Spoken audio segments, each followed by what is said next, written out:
The silence in my house wasn't empty. It was heavy, the kind of stillness that presses against your eardrums until they hum at a low, phantom frequency.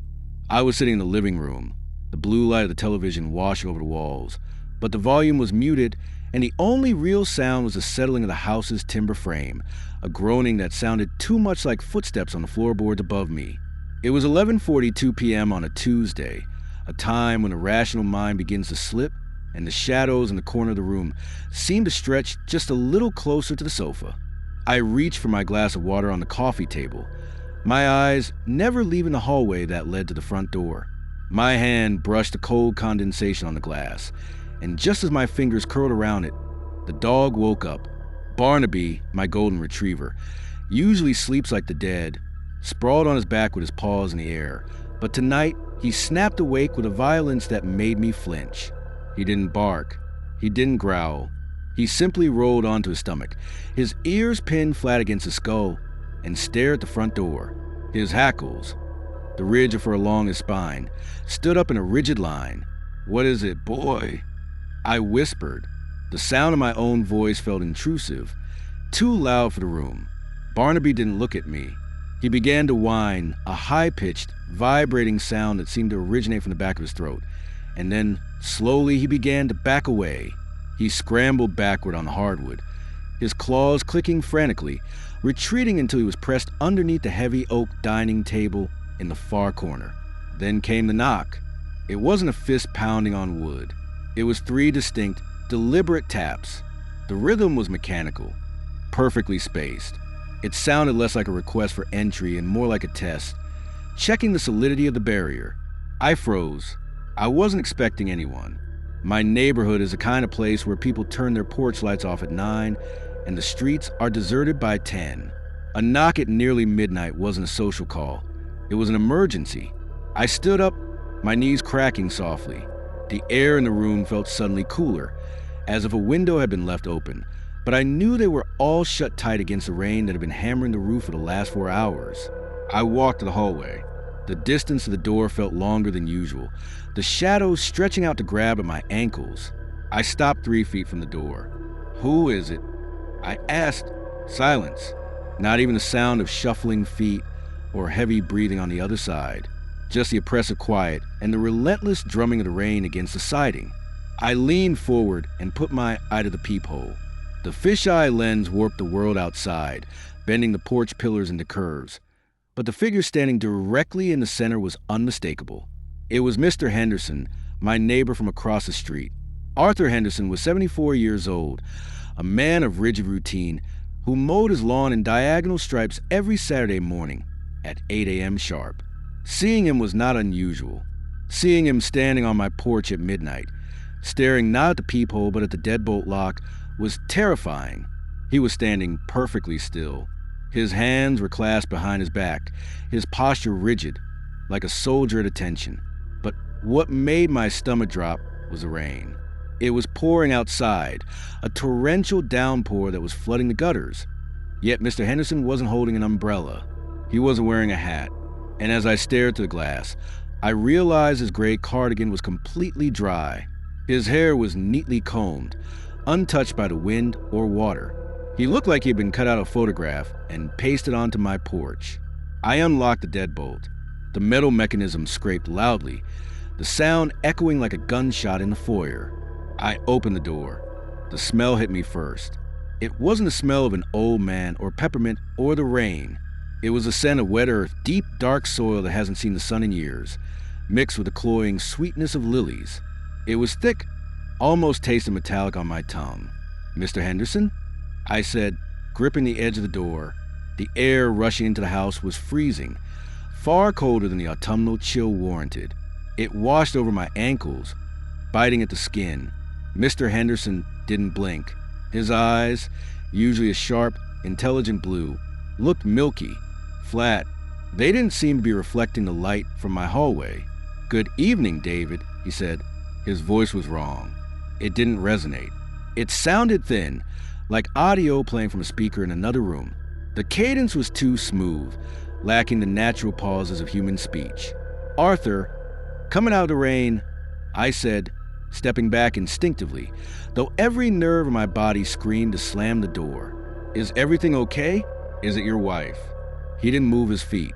He seemed to glide forward, crossing the threshold. As he passed me, the smell intensified, making me gag slightly. I looked down at his shoes.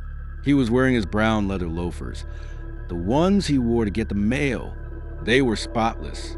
There was no mud, no water, not a single drop trailing onto my floor.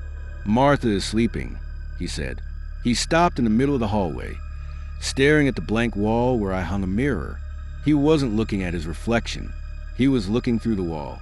"I tried to be quiet," he continued. "I didn't want to wake you, but I had to return this." He held out his hand. My heart hammered against my ribs. His hand was empty. He held his palm up, fingers slightly curled, presenting absolutely nothing to me. The skin of his hand was pale, almost translucent, the blue veins beneath looking like bruises. I don't understand, Arthur," I stammered. I looked past him, out the open door. The street was dark. His house, usually lit by a porch light, was pitch black. "The shears," he said. "For the hedges. I borrowed them on Tuesday." I hadn't lent him hedge shears. I didn't own hedge shears. I lived in a townhouse with a postage stamp lawn that I paid a kid to mow.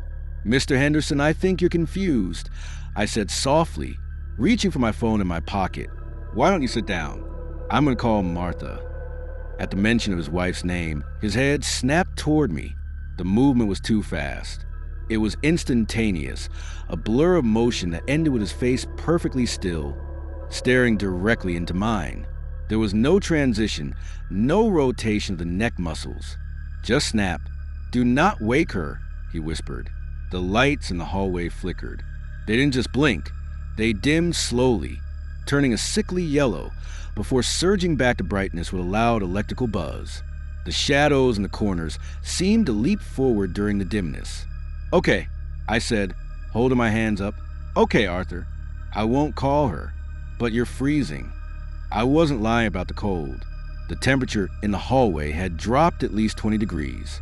I could see my own breath pluming in the air, a white mist dissipating between us. But when Mr. Henderson spoke, there was no mist, no condensation. "It is cold," he agreed. "It is very cold where I've been waiting." He took a step toward the living room. Again, the movement was fluid, unnatural. His knees didn't seem to bend. "I need to sit," he stated. "Please." I gestured to the armchair.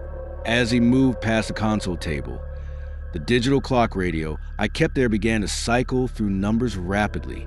12 o'clock, 88:88, 6 hours, 66 minutes, before simply going black.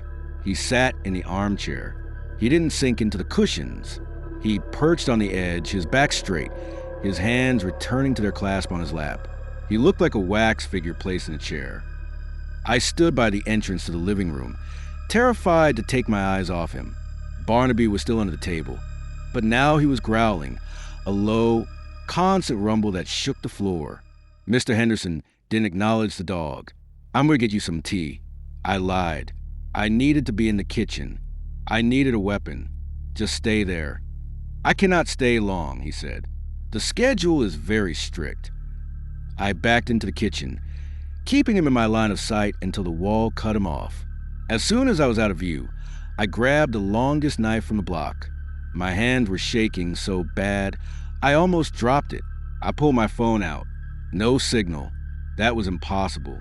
I lived in the suburbs. I always had full bars.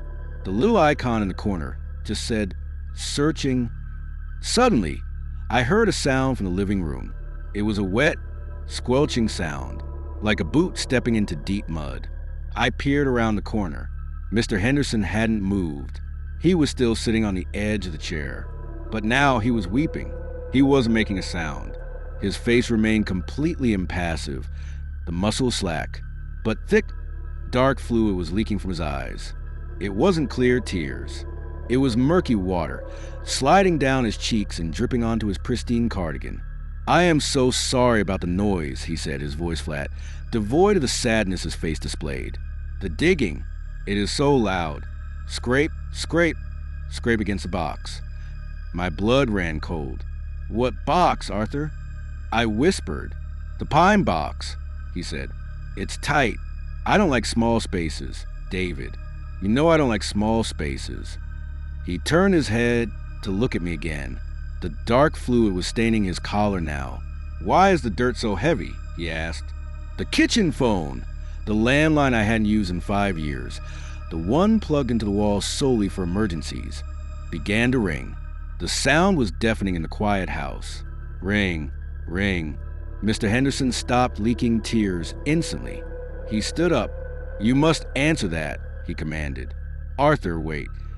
"Answer it," he said. His voice dropped an octave, resonating in my chest cavity.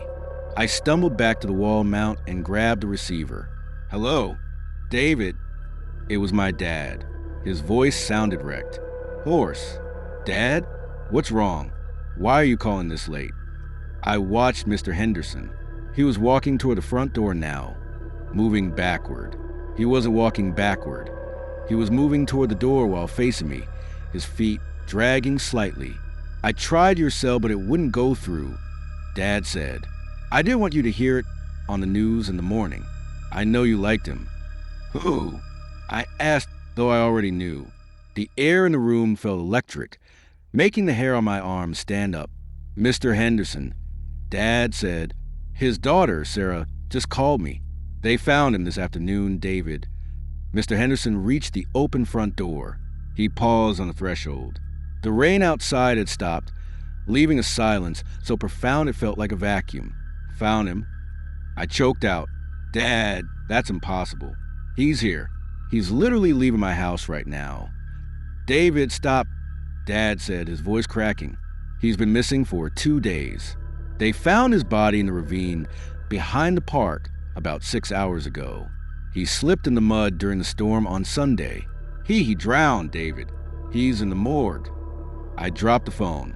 It swung on its cord, hitting the wall with a dull thud. I looked at the doorway. Mr. Henderson smiled. It was a horrible expression, his skin stretching too tight over his skull, showing too many teeth. "The shears," he whispered. I just wanted to make sure everything was neat. He stepped backward, out into the night. I ran to the door. I had to stop him. I had to prove my dad wrong. I sprinted across the hallway and threw myself onto the porch. "Arthur," I screamed. The street was empty. There was no one on the sidewalk, no one on the lawn. The streetlights buzzed overhead, casting long, empty pools of yellow light. I looked at his house across the street. It was dark, silent, shuttered. My breath caught in my throat. I looked down at the welcome mat, where he had been standing seconds ago. It was dry, just like his cardigan had been. But then I looked back inside at the hallway floor, where he had stood, where he had walked. There were no footprints. But on the armchair, on the beige cushion where he had sat, there was a stain. It was a puddle of water, dark, muddy river water. And sitting right in the center of the puddle, resting on the fabric, was a single white lily. It was crushed, as if it had been buried under a great weight. The smell of the earth filled the house, overpowering, suffocating. From under the dining table, Barnaby finally let out a sound, a long, mournful howl that echoed through the empty rooms, confirming what my mind refused to accept. I wasn't alone in the house. The visitor had left, but the cold remained. And as I stared at the muddy water soaking into my chair, I realized the front door was still open, and I was too afraid to close it, because that would mean turning my back on the dark.